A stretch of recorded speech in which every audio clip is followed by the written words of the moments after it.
History doesn't repeat, but it does rhyme. When it comes to crypto, understanding past price action can often help you forecast what's coming.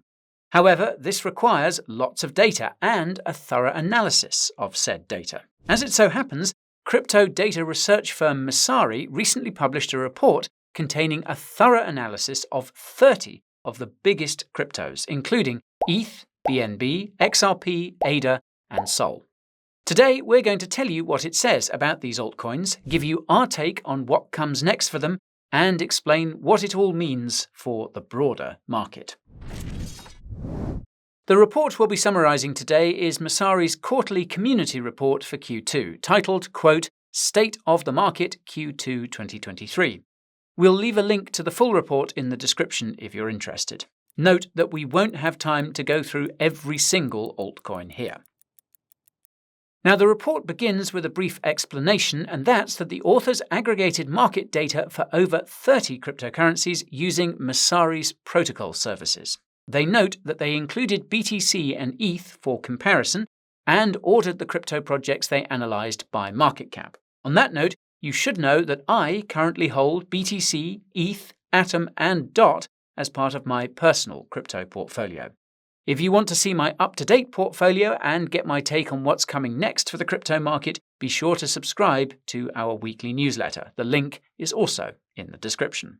And it should go without saying, folks, that nothing in this video is financial advice, just an informative summary of an awesome crypto report. Thank you, Messari. And we promised to be as unbiased as possible when analysing each of the different cryptos they covered. Speaking of which, the first crypto project on the list is Ethereum. The authors note that Ethereum's market dominance increased during Q2, that lots of ETH was being burned, that Ethereum experienced finalization issues, that Layer 2 solutions continue to grow, and that Ethereum's validators can now unstake. The increase in Ethereum's market dominance is likely due to a combination of factors, namely institutional investors being bullish on ETH because of its transition to proof of stake, and the fact that alternative Layer 1s have either been labelled as securities by the SEC or have simply fizzled out. The ETH burns is where things get interesting. Most of these seem to have come from the meme coin craze of a couple of months ago. As you can see, ETH is still deflationary, but it seems to be trending slightly back up to an inflationary level. Note that ETH is only deflationary to the tune of 0.1% per year. Funnily enough, the meme coin craze could have been a contributing factor to Ethereum's finality issues. That's because they were caused by certain Ethereum clients being overloaded by too many transactions. Thankfully, the clients were updated and the issues were quickly resolved. As for Ethereum Layer 2s, if you watched our recent video about Base, you'll know that they continue to be very popular despite the bear market. This could be the most bullish development we've seen on Ethereum over the last few months, though some have argued that they compete with the Base chain. The only thing more bullish than that was the completion of the Shapella upgrade, which made it possible for validators to unstake their ETH and claim their ETH staking rewards. This likely inspired significant confidence in Ethereum among institutional investors and regular ETH holders as well. The caveat is that most of the institutional investment in ETH has been indirect. For example, there was record trading volume of ETH instruments on the CME exchange. The catch is that the CME consists of paper contracts, not physical ETH. If this money had gone into ETH, it would have pumped its price. It appears that the only thing stopping institutional investors from investing in ETH directly is the regulatory uncertainty around ETH's status as an asset, plus the regulatory uncertainty around the crypto industry in general. They don't want to buy an unregistered security or be unable to cash out to fiat. Now, the good news is that regulatory clarity is coming in many jurisdictions in places like the Middle East, Asia, and Europe. The bad news is that regulatory clarity still seems to be far away in the United States, and of course, that's where most of the big money is, at least for now. Anyhow, the second crypto project on the list is BNB. The authors note that activity on BNB rose by 24% during Q2, that its market cap declined by a similar percentage because of the SEC, that fee revenue declined slightly, that the network remained stable, and that many upgrades were introduced. The increase in activity on BNB is a peculiar finding. The authors believe it's due to BNB's integration with Layer 0, a cross-chain interoperability solution for EVM chains. If you watched our recent video about BNB, however, you'll know that its network activity is suspect, to say the least. The decline in market cap makes a lot more sense, especially since the SEC declared that BNB was a security in its lawsuit against Binance. At the time of shooting, BNB is hovering around critical levels that are believed to be triggers for large liquidations in BNB's DeFi protocols and possibly elsewhere. Not only that, but the technicals suggest that there's no support for BNB below the $200 range. The thing is that technicals don't work too well when you're dealing with exchange tokens, such as BNB. Their price action is ultimately dependent on their associated exchange. BNB is admittedly a bit different, though. In any case, the decline in fee revenue, the authors found, is circumstantial evidence to support the idea that the activity on the BNB chain is a bit abnormal. The total value locked in BNB's DeFi protocols has also fallen off a cliff over the last half year, likely in part due to the forced decline in BUSD's market cap. New York regulators required Paxos to stop issuing BUSD earlier this year, but it can still be redeemed. Regardless, the upgrades around BNB are perhaps the most bullish developments. From our perspective, it appears that BNB has been rushing to introduce the upgrades that Ethereum is also considering. One of these is an upgrade which makes it possible to freeze transactions in the event of a hack or exploit. The difference is that the ability to freeze transactions on Ethereum occurs at the smart contract level and can be voluntarily implemented by developers, whereas the transaction freezing on BNB occurs at the level of the blockchain and is apparently decided by BNB's validators. A tad terrifying, to be honest. Now, whether BNB can bounce from its recent lows fundamentally depends on what happens with Binance. If we suddenly start to see positive regulatory developments, such as settlements with US authorities, which are reportedly in the works, BNB could explode to the upside on the news. Alternatively, if the regulatory crackdown on Binance continues, then BNB could continue to suffer. This is what the charts suggest, but I'll remind you that technicals don't work too well with exchange tokens. There could be unforeseen zones of support for BNB if it does break below that $200 level. Now, the third crypto project on the list is XRP, aka the XRP Ledger. The authors note that XRP's market cap increased over 40% during Q2, that the number of daily active addresses actually declined by almost 18%, that its NFT transactions increased by 13%, and that the crypto project continues to work on sidechains. It's extremely important to underscore that this data was gathered during Q2, which ended on the 30th of June. The judge's ruling in the SEC's case against Ripple didn't occur until July, so it wasn't included in the author's recap. This is even more bullish because it means that XRP had momentum prior to that. Obviously, this momentum was likely due to the fact that XRP bulls were expecting the judge to rule in Ripple's favor, which is essentially what happened. The result was that XRP's price doubled in a couple of days. The other cryptos that the SEC had labeled as securities also experienced face-ripping rallies. However, if you watched our video about the judge's ruling, you'll know that XRP isn't in the clear just yet. That's because the judge's ruling rests on the assumption that those buying XRP on exchanges basically didn't know Ripple existed. This means they couldn't have had an expectation of profit coming from Ripple. Now, this is a somewhat questionable premise, and it's probably why the SEC is reportedly planning on appealing the ruling. In turn, this is probably why XRP has returned almost all the gains it saw because of the ruling. To be fair, the rest of the crypto market recently crashed too. This could also explain XRP's losses. Now, according to The Block, the number of daily active users on XRP is as abnormal as what you see on BNB. It consists of massive spikes in activity followed by low periods. It seems the baseline level of daily active users is somewhere around 25k. The most recent peak was in March with over 160k.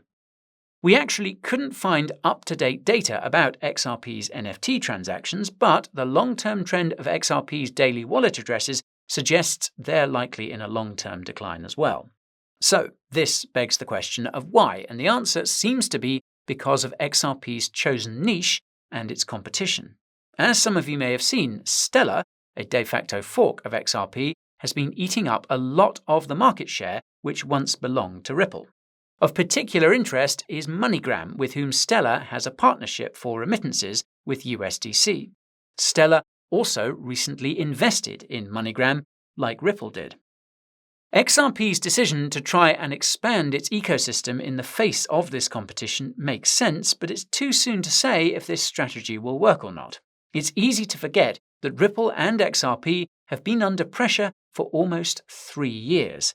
That is a long time in cryptocurrency, and it's going to be tricky for XRP to catch up. Now, the fourth crypto project on the list is Cardano.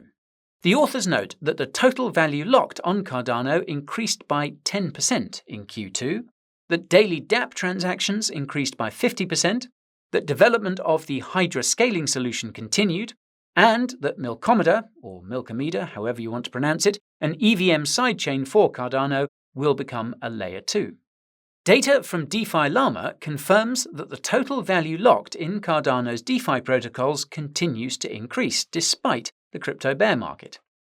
Now, this is not that surprising considering that the only thing holding back Cardano's DeFi ecosystem was the presence of a stablecoin of some kind. Any ADA bulls in the audience will know that JED, Cardano's decentralized stablecoin, went live back in January. Not surprisingly, it's one of the largest DeFi protocols by total value locked.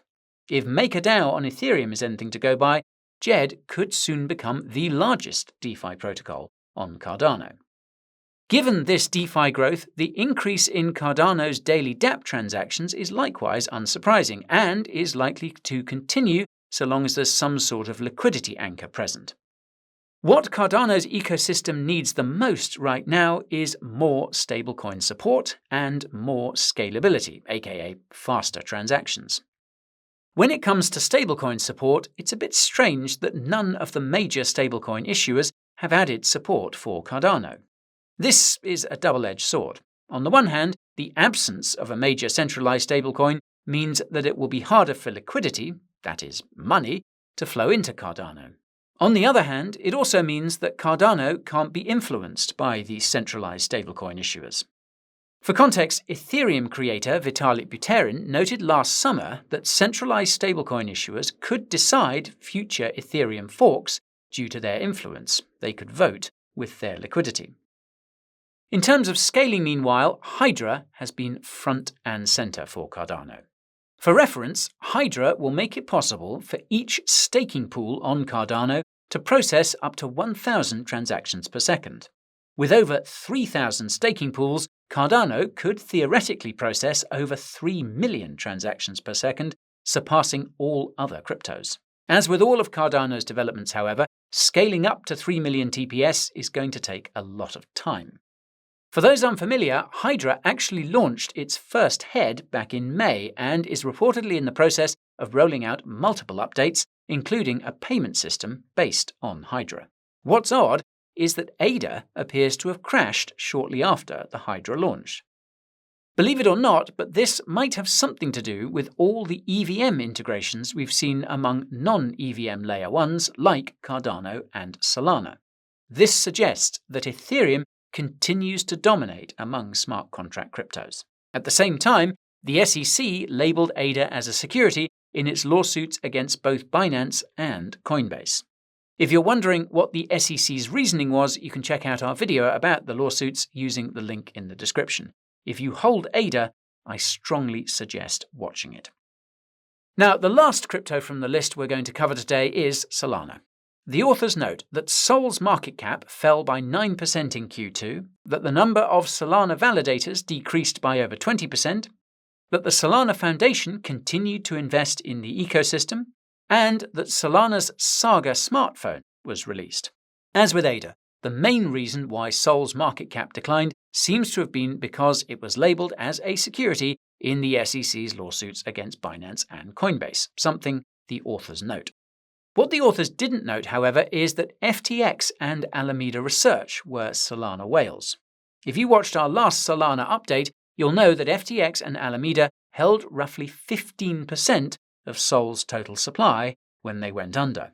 It's possible, if not likely, that some or all of this Sol will be liquidated as part of the bankruptcy proceedings for both companies.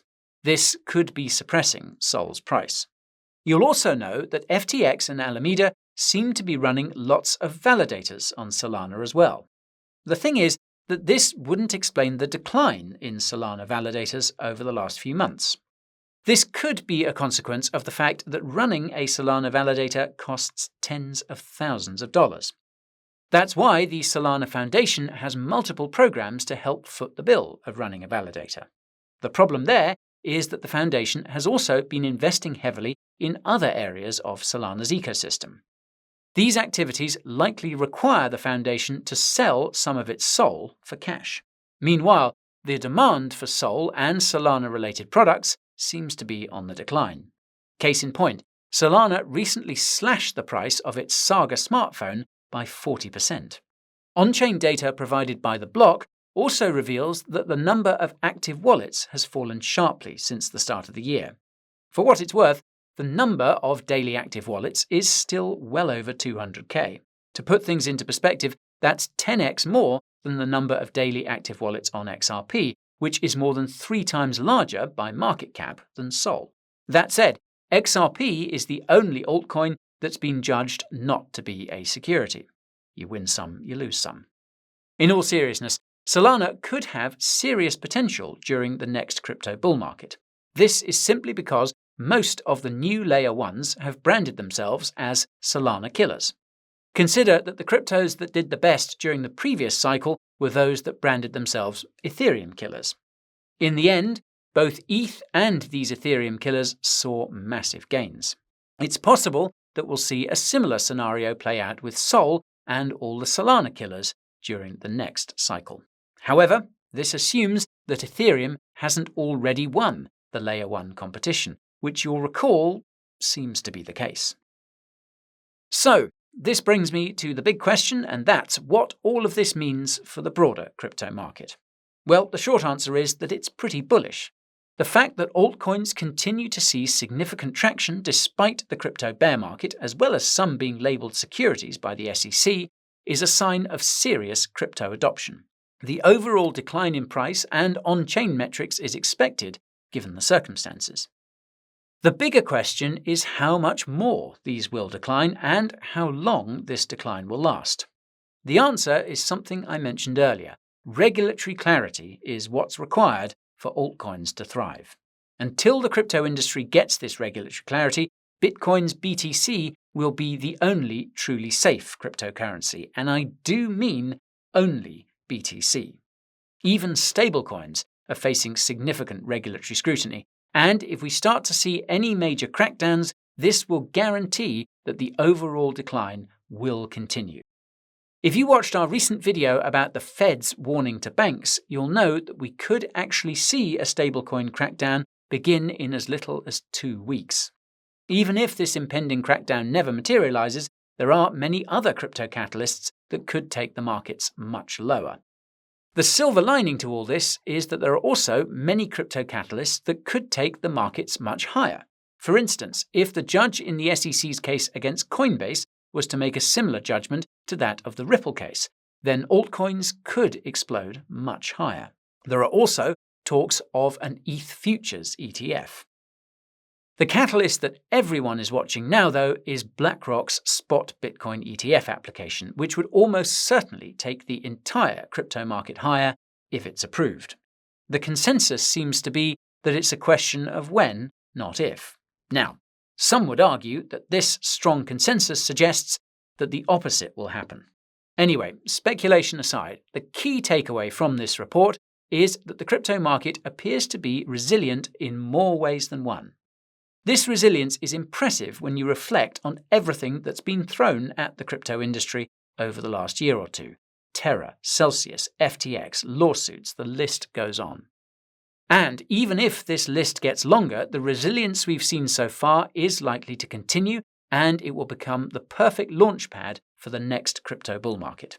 If you can manage to stick around until then, well, history suggests that you will be greatly rewarded. But then again, history doesn't repeat. It just rhymes. And that's all for today's video, folks. If you found it useful, smash that like button to let me know. If you want to make sure you keep getting useful crypto content, subscribe to the channel and ping that notification bell. If you think others could make use of this content, be sure to share this video. And if you're looking for useful crypto resources, then the Coin Bureau deals page is the place for you. It's got the biggest discounts on the best hardware wallets and up to $40,000 worth of bonuses and airdrops on the most affordable crypto exchanges. The link is down in the description. As always, thank you for watching, and I'll see you next time. My name is Guy, and this is Goodbye.